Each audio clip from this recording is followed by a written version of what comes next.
السلام علیکم سر، کیا حال ہے؟ خیریت سے؟ وعلیکم السلام. سر میرا کوشچن یہ ہے کہ جیسا کہ قلبی ذکر ملتا ہے، دل کے اندر خفی طریقے سے جو ذکر کیا جاتا ہے، اس سے ذکر کی کسی سے اجازت ہوتی ہے تب انسان کا قلب جاری ہوتا ہے اور پاک ہوتا ہے؟ سیکنڈ یہ کہ یہ جو تعویذات ہوتے ہیں، تعویذ لکھنے کے لیے کس سے اجازت لی جائے؟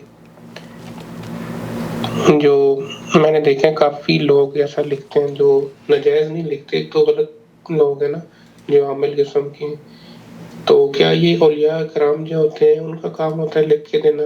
بعض لوگ کہتے ہیں کہ تعویذ کے اندر موکلات کی ڈیوٹی لگائی جاتی ہے، تو تب وہ لوگوں کا کام کرتے ہیں. نحمدہ ونصلی علی رسولہ الکریم، اما بعد. ان کی ایک اور آڈیو بھی ہے، وہ بھی میں سنواتا ہوں آپ کو. جی تھینک یو سو مچ آزاد جی، بہت شکریہ گائیڈ کرنے کا. اصل میں نے تقریباً ایک بندے سے وظیفہ لیا تھا، 15 سال تک تو میں وہ پڑھتا رہا. اس نے کہا جی 15 سال کے بعد میں آپ کو اجازت دوں گا اس سے کام کیسے کرنا ہے. پھر دوسرا ایک مل گیا، اس نے مجھے کچھ نقش دیے، پانی کے اندر کھڑے ہو کے لکھنا ہے 40-41 دن ایسا. کسی نے بتایا کہ 6000 دفعہ ایک وظیفہ ایک چیز کو پڑھنا ہے، وہ میں نے کیا، کچھ حاصل نہیں ہوا. مجھے سب سٹوریاں لگتی ہیں، اس لیے میں آپ کی ویڈیوز دیکھتا ہوں، مجھے اچھی لگتی ہیں آپ کی باتیں ماشاءاللہ. تو بہت شکریہ گائیڈ کرنے کا. اور تعویذات کی جہاں تک آپ نے بات کی بالکل ٹھیک ہی کی ہے، لیکن میں ان چیزوں کی صرف بات کرنا چاہ رہا تھا جیسے قرآنی آیات ہے، بندہ جس طرح چھوٹے بچے نہیں پڑھ سکتے، ان کی لکھی گلے میں بندہ ڈال دے، اس طرح کی چیزیں نا، لیکن اس میں پھر بے ادبی کا خطرہ ہوتا ہے، ڈر ہوتا ہے. اوکے، بے ادبی کا خطرہ. دیکھیے میں آپ کو بتاؤں، یہاں بھائی میرے، اصل میں ہمارے یہاں ہندوؤں کے ساتھ رہ کر، ہاں پاکستان سے آپ کا تعلق ہے، ہندوؤں کے ساتھ رہ کر پاکستان کے صوفی بھی اسی طرز پر کوئی ہمالیہ کی چوٹی پر چڑھ کر 15 سال ایک پیر پر کھڑا ہو جاتا ہے، کوئی جناب پانی پر ذکر لکھ رہا ہے، یا اللہ، ہواؤں میں بھی لکھتے ہیں لوگ. پہلی بات تو یہ کہ یہ جو ذکر خفی آپ بتا رہے ہو نا، یہ اصل میں شیطانوں نے آپ کو اس طرف ڈال دیا ہے کہ اور کس کے لیے اجازت لینی پڑے گی؟ مطلب تعویذ لکھنے کے لیے کس کی اجازت لینی پڑے گی؟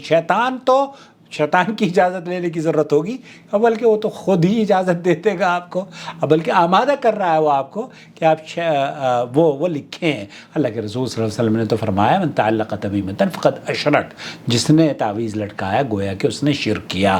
تو جو ذکر خفی ہے، وہ ذکر خفی ہو یا ذکر جہری ہو، اللہ رب العالمین کو ہر ذکر کا پتہ ہے.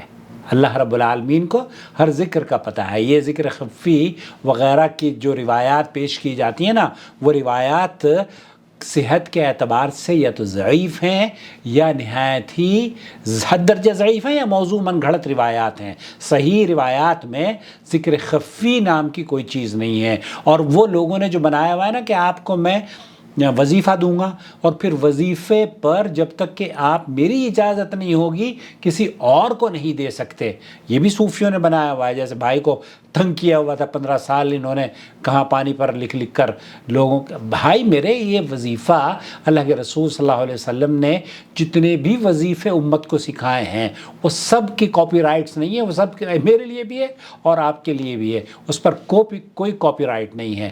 اور یہ کہنا کہ مجھے آپ قرآن کریم کا، دیکھیے آج کل یہ جو ڈیوائس ہے، اس ڈیوائس میں قرآن وہ ہے، پورا قرآن ہے. اب اگر ہم لے کر پھر رہے ہیں اس کو تو یہ قرآن ہوا نا. جو فائدہ تعویذ سے ہونا چاہیے تھا وہ اس سے ہونا چاہیے، سیمسنگ کی اس ڈیوائس سے. تو جب قرآن اس سے پتہ چلتا ہے کہ قرآن کریم اگر آپ گلے میں لٹکا کے بھی گھومو گے نا تب بھی آپ کو کوئی فرق نہیں پڑنے والا. تعویذ گنڈے لٹکانے سے، یہ تو شرک ہے، لٹکانے سے اثر کچھ نہیں ہوتا.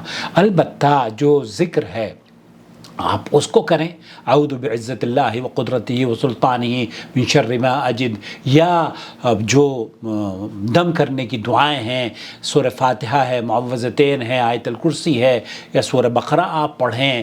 یہ تو سمجھ میں آتا ہے کیونکہ اللہ کے رسول صلی اللہ علیہ وسلم کی اس پر احادیث موجود ہیں. لیکن یہ خفی ذکر ہے اور یہ 15 سال آپ کو اب میں جب تک کہ آپ کو اجازت نہیں دوں گا تب تک کہ آپ کسی کو اور بتا بھی نہیں سکتے. اور اگر اگر کسی کو بتا دیں گے تو آپ کا بھی اجر جائے گا, آپ کا بھی اثر ختم ہو جائے گا, اور اس صاحب کو بھی وہ بھی بے اثر ہو جائے گا. ایسا نہیں ہے. اللہ کے رسول صلی اللہ علیہ وسلم نے جو ذکر بتائے ہیں وہ بلال حبشی کے لیے بھی تھے, عبد الرحمن بن عوف کے بھی لیے بھی تھے, اماں عائشہ کے لیے بھی تھے, اور ابو بکر رضی اللہ تعالیٰ عنہم جميعا, ان سب کے لیے تھے. کالا حبشی ہو, سوڈان کا رہنے والا ہو, افریقہ کا رہنے والا ہو, یا ہندوستان پاکستان کا رہنے والا ہو, یا سری لنکا کا رہنے والا ہو, یا مکہ مکرمہ کا کوئی بھی آدمی ہو, سب کے کاپی رائٹ سب پر ہی اس میں اللہ رب العالمین کا جو دین ہے نا اس کا حق سب کو ہے کہ میں بھی اس سے فائدہ حاصل کروں اور آپ بھی اس سے فائدہ حاصل کریں. کوئی آدمی اگر یہ کہتا ہے کہ 15 سال کے بعد میں آپ کو اس وظیفے کا اجازت دوں گا اور تبھی آپ کے یہ کام آئے گا, تو اس کا مطلب یہ ہے کہ وہ دھوکہ دے رہا ہے اور ایسے دین کو فروغ دے رہا ہے جو ما انزل اللہ بہا من سلطان, وہ اللہ رب العالمین نے نازل نہیں کیا ہے. اللہ سے دعا ہے کہ اللہ تعالیٰ اس طرح کے مولویوں کی, اس طرح کی صوفیوں کی شر سے آپ کو اور ہمیں محفوظ فرما لے. انہوں نے کہا جی بے شک آپ ٹھیک کہہ رہے ہیں, بہت بہت شکریہ. دوست بچیں ان صوفیوں سے. یہ وہ خود بخود میری چینل پر ہے نا, اتنے وظیفے بنا دیے ہیں, وظیفے بنا کے امت کو اس کے اوپر بوجھ بنا دیا ہے. وظیفے نہیں ہیں, وظیفوں سے تو راحت ملتی ہے, آپ صبح شام کے اذکار پڑھ لیں وہ آپ کے لیے کافی ہے, لیکن وہ وظیفے ہیں آپ 15 سال پانی پر وظیفہ لکھ رہا ہے. اعوذ باللہ. بھائی کس نے کہا؟ نبی کریم صلی اللہ علیہ وسلم نے کہا. ایک مولوی صاحب ہیں, انہوں نے سورہ فاتحہ کے بارے میں لکھا ہے کہ پیر کو 10 مرتبہ پڑھو, منگل کو 15 مرتبہ پڑھو, بدھ کو اتنے ایسے کرو 70 مرتبہ پڑھو, اور پھر اگر یہ 10 دن میں کام نہ ہو آپ کا بگڑا ہوا تب پھر آپ الٹی گنتی شروع کر دو. پہلے آپ نے پیر کو 10 مرتبہ پڑھی تھی, اب آپ جس روز آپ نے 100 مرتبہ پڑھی ہے اس روز 10 پڑھو, پھر اس سے آگے نکلو, پھر 20 پڑھو, پھر الٹی. اعوذ باللہ. گورکھ دھندا ان لوگوں نے بنایا ہے. ایک صاحب نے پوچھا گورکھ دھندا کیا ہوتا ہے؟ گورکھ دھندا وہ ہوتا ہے جو مکر و فریب پر مبنی ہو, اور یہ مکر و فریب ہے, یہ دین نہیں ہے. اللہ کے رسول صلی اللہ علیہ وسلم نے فرمایا ہے من عمل عملا لیس علیہ امرنا فہو رد.